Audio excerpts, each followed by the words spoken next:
내년에는 어떤 게 터질지 그렇죠. 불안불안한 이런 느낌인 것 같아요, 경제가. 지금 어떻게 보면은. 1월부터 4월까지 1년에 3분의 1을 지난 지금 시점에 어느 은행도 위태롭다는 얘기는 안 나오고 있잖아요. 지금. 그쵸. 나올 수가 없죠. 일종의 미국도 보도관제 및 이제 그런 일이 실제 발생하지 않게끔 와서 꼭 먹어보긴 해야 돼요. 왜냐면 우리 론형이 사실 많이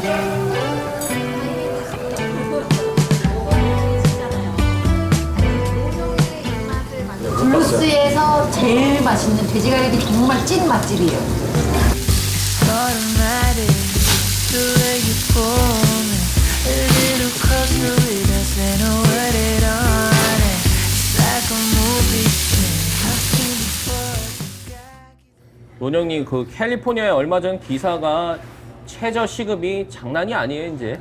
와, 이거 어떻게 먹고 살아요, 자영업자들. 그러니까 실제로 캘리포니아 쪽에서 자영업을 하시는 식당 쪽 위주로 하시는 분들 전화가 많이 오는데 그냥 하루빨리 벗어나고 싶다는 말씀들 많이 하시고 비용이 너무 인건비 비용이 너무 커지니까 애진간이 팔아갖고는 돈이 남지도 않고 그러니까 이게 그런 것 같아요. 우리 아까 우리 예전에 얘기했던 바이어가 먼저냐 셀러가 먼저냐는 것처럼 당연히 일을 하시는 분들도 급여를 많이 받고 하는 건 좋을 수가 있겠지만 그게 삶의 터전이 없어지는 정도까지 가버리면 난 안 된다고 생각을 하는데 너무 급격하게 오르니까 캘리포니아 쪽에서는 이제 고용주 입장에서는 늘어나는 인건비에 대한 부담도 굉장히 커지고 캘리포니아를 탈출하는 사람들도 숫자가 굉장히 많이 늘고 있다 보니까 문제의 여지가 굉장히 많이 발생할 수 있을 것 같다. 즉 한쪽에만 너무 이렇게 밸런스가 맞지 않게 가는 게 지금 캘리포니아 쪽 그리고 뭐 미국 전체로 확산이 될지 어떨지 모르겠지만 일단은 캘리포니아 쪽에는 경제적으로 많이 위기가 오지 않았나 이런 부분으로 해서 참 이게 아이러니한 게 지표상으로는 뭐 경제 위기는 아니다라고 하는데 실제로는 체감은 아니잖아요.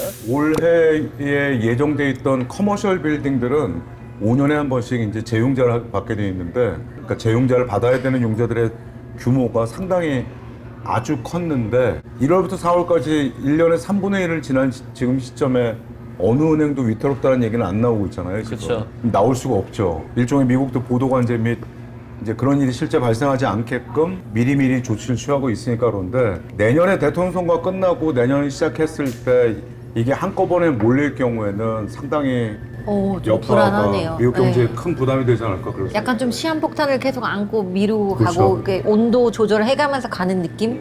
네, 언제 터져도 좀 이상하지는 않은 그런 그렇죠. 상황인 것 같아요. 실질적으로는 막 부동산도 사실 여전히 멀티플 오퍼가 붙고 막 핫하고 막 서로 막 집 살려고 막 디맨드가 더 많고 지금 이런 상황인데 이게 경기가 진짜로 좋아서 그렇다라기보다는 진짜 아직도 인플레이션이 남아있어서 이런 거잖아요. 그렇기 때문에 모든 뭐 CPI든 지표들도 지난달에 그렇게 나왔고 여전히 금리가 높은 이유도 사실 거기서 오는 거잖아요. 인플레이션의 여파로 아직까지 경기가 좋은 걸로 조금 착각 아닌 착각?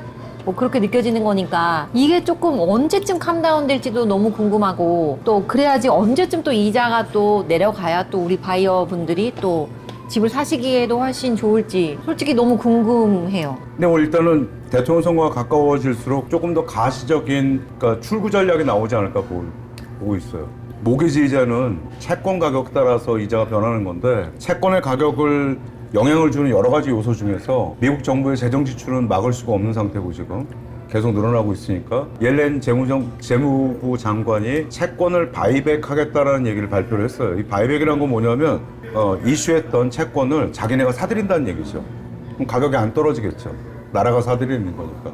그 역할을 원래는 페드가 많이 했었는데 이 얘기는 왜 미리 나오게 됐냐면은 앞으로 예정되어 있는 재무부의 채권 발행 스케줄이 굉장히 사상 최대 규모라고 나와 있어요 지금. 채권 가격이 떨어진다는 얘기는 모기지 이자가 올라간다는 뜻인데 그렇게 해갖고는 올해 6개월 후에 남아있는 대통령 선거는 물 건너가다 보니까 뭔가 안전장치를 하나 발표를 해야 될 필요가 있는 거죠 지금. 그래야 이제 전 세계적으로 미국 채권을 들고 있는 사람들도 안심을 하게 돼 있고 그러면서 또 채권을 발행하는. 하지만 결과적으로는 이자율은 대통령 선거 쪽으로 근접할수록 당연히 지금보다는 더 좋아지는 걸 보이지가 않으면 이번 대통령 선거 하나만화가 될 수도 있다는 얘기들이 많이 나오니까 사실 진짜 이자가 더 높아지기도 힘들 만큼 아직 여전히 너무 많이 높잖아요. 많이 높죠. 근데 이게 어떻게 보면은 다 임시 방편인 것 같아요. 이게 근본적인 해결 방법이 아니라 큰 숙제인 것 같아요, 정부에서도. 맞아요. 이게- 작년에 실리콘밸리뱅크가 망했을 때 이유가 미국 채권을 많이 투자했던 걸로 인한 손실 때문에 이제 부도가 일어나기 시작한 건데 줄도산이 예산돼 있던 거를 막은 게 페더럴 리저브하고 재무부에서 BTFP라는 뱅크 텀 파이낸싱 프로그램이라고 해서 은행이 채권에 대한 금액을 갖고 있는 것만큼을 무상으로 돈을 지원을 해줬어요. 무상으로? 네. 저금리도 아닌 무상. 이 사람들이 샀던 가격대로 다 돈을 줬어요. 이걸로 망하면은 미국 채권이 무너지게 되니까. 근데 그게 이제 올해 3월 달로 종료를 했어요.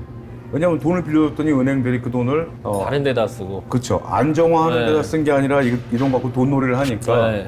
나 이게 더 이상은 안 되겠다. 이게 인플레이션의 어나더 이유가 되고 있구나라고 해서 이제 스탑을 발표를 했는데 이제는 이제 대통령 선거가 완전히 가시권에 들어오니까 이제 본격적으로 이제 또 재무부가 조금 약간 속상한 건 정작 막 은행들 그렇게 돈 풀고 팬데믹 때도 그렇게 정부에서도 막 비즈니스 지원해주고 론 해주고 이렇게 했는데 진짜로 실질적으로 피해를 보는 거는 뭐 서민들, 저희 부동산 입장에서는 first time 홈바이어들, 뭐 다운페이 적게 하는 진짜 사회 초년생분들, 뭐 연봉이 높지 않은, 인컴이 높지 않고 어느 정도 이제 또 자산 형성이 안 된 그런 분들이 실질적인 피해는 다 보시는 것 같은 그런 느낌적인 느낌? 그런 게 좀 진짜 있는 것 같아요. 좀 억울한 느낌. 아무래도 이게 계속 쳇바퀴가 도는 듯한 느낌. 내년에는 어떤 게 터질지 그렇죠. 불안불안한 이런 느낌인 것 같아요, 경제가. 지금 어떻게 보면은.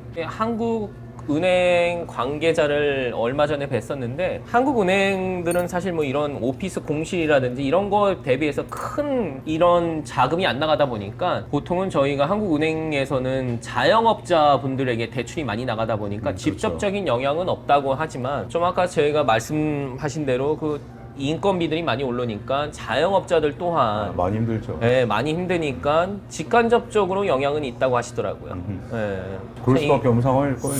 이게 경제라는 게 어느 하나만 떨어져서 있는 게 아니라 뭔가 하나가 안 좋으면 그게 다 영향을 미치게 돼 있잖아요. 뭐가 물가 상승도 그렇고 뭐 어디 커머셜 뭐 위기가 와도 그런 게 결국에는 다 영향을 미치게 돼 있으니까 그러니까 일부 지금 이 경제학자들이 얘기하고 하는 전망은 확실히 이제 소비자 물가 지수 CPI라는 거는 지금보다 훨씬 더 급격히 떨어질 거다라는 예상을 내놓을 수 있는 이유는 주거 비용이 소비자 물가 동향의 33% 정도를 차지하고 있는데 얘를 계산하는 방법은 그달 거에 표본을 쓰는 게 아니고 이번 달부터 거꾸로 6개월치, 다음 달 되면 그거로부터 6개월치 이런 식으로 가기 때문에 어느 많이 떨어진 시점이 포함되기 시작하면서부터 많이 떨어질 거다라는 예측이 나오는 거예요. 그게 대통령 선거 11월 초까지에 근접하면 할수록 소비자 물가 동향 지수가 더 떨어지는 걸로 보일 가능성이 높고 작년 11월, 12월에 제롬 파월이 이제 확실히 디스인플레이션 되고 있다라는 얘기를 하면서 사실은 미국 경제가 동력을 잃을 뻔한 거를 이 사람의 말 한마디로 사람들의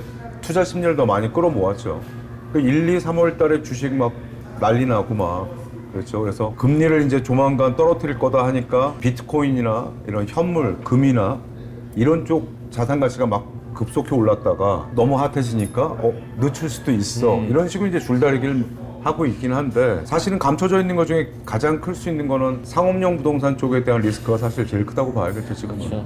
뭔가 시한폭탄을 쥐고 있는 듯한 그렇죠. 그런 느낌인 것 같아가지고 사실 뭐 이게 직간접적으로 주택 시장에도 분명히 영향이 있을 텐데 이게 이제 어떤 영향이 있을 수 있다고 보는 거냐면 오피스 빌딩이 많이 비게 된 이유는 리모트로 일하는 사람들의 허용이 많았기 때문에 그렇죠. 오피스가 그만큼 필요가 없어졌던 회사 입장에서 볼 땐 그거에 대한 비용만 절감을 해도 상당한 돈이구나 그리고 회사가 돌아가는구나 라고 생각을 했는데 조금 해고를 해야 되는 사람 우선순위를 둘 때 리모트로 일했던 사람들 위주로 많이 좀 정리를 하고 있는 편인데 이게 옛날만큼 돌아간다는 게 쉽지 않을 거로 본다는 거예요. 왜냐면 이거에 벌써 익숙해졌고 이 시츄에이션에 맞는 시스템이 다시 재구축됐기 때문에 지금 뉴욕에서는 커머셜 빌딩, 오피스 빌딩으로 비어있던 거를 거주용으로 바꾸는 작업을 한창 하고 있어요, 지금. 그렇죠. 저희도 어떻게 보면은 그런 기로에 좀 서 있는 그렇죠. 직종인 것 같아요. 이래나 저래나 영향을 직간접적인 영향을 받고 뭐 그나저나 저희가 조금 근본적으로 몸소 이렇게 느낄 수 있는 거는 이자율이 조금 떨어져야지. 그게 사실 제일 중요하죠. 네, 저희 뭐 정말 제일 중요해요. 그나저나 저희 올해 11월 대선 때는 어느 분이 되실지 모르겠지만 이게 좋은 영향으로 왔으면 좀 하네요. 어느 그런 분이 의미에서- 되실지 모르겠지만 금리만 떨어지면 정말 좋을 것 같아요. 그렇죠. 아, 이거 진짜 얼마나 솔직한 대답이에요. 저는 근데 어느 대통령으로 누가 되게 될지 몰라도 진짜로 좀 이 수습하는 한마디로 지금까지는 소율 씨가 얘기한 것처럼 이렇게 싹 덮어놓고 있는 건데 이게 어쩔 수 없이 내년에는 이제 또 이 문제들이 튀어나올 수밖에 없는 부분들도 있고 왠지 대선 이후에 이렇게 좀 나올 것 같지 않아요? 그럴 이미 것 대선 같아요. 끝나고 아무래도. 나면 좀 뭐 책임 소지도 그렇고. 아무래도 그렇게 될 것 같아요. 어찌됐건 저희 손님들이 싼 금리로 좋은 집을 살 수 있는 날이 오는 걸 바랍니다. 그렇죠. 네. 그러면서 파이팅 한번 하죠. 파이팅! 네.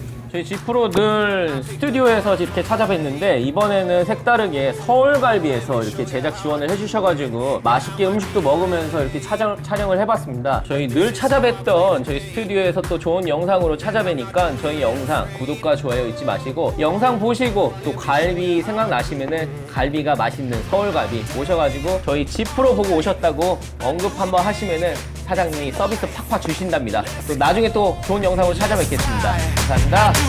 감사합니다. Big, big